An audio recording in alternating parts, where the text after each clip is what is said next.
সারা দেশে চলমান এসএসসি ও সমমান পরীক্ষা 2026-এ সারা দেশে 2697টি পরীক্ষা কেন্দ্র রয়েছে।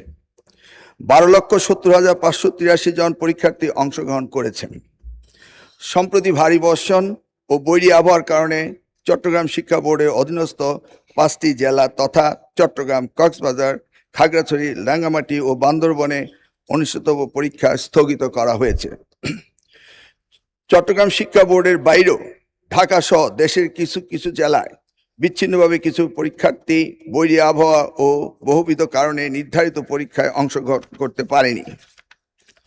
মাননীয় স্পিকার, প্রতিকূল আবহাওয়া কিংবা সংশ্লিষ্ট অনিবার্য কারণে যারা চলমান এসএসসি ও সমমান পরীক্ষা 2026 এর কোনো বিষয়ে অংশগ্রহণ করতে পারেনি, তারা চট্টগ্রাম শিক্ষা বোর্ডের ইতিমধ্যে স্থগিত হওয়া সংশ্লিষ্ট বিষয়ে অভিন্ন প্রশ্নপত্রে শিক্ষা মন্ত্রণালয় কর্তৃক নির্ধারিত একই তারিখে ওই সময়ে পরীক্ষা অংশগ্রহণ করতে পারবেন।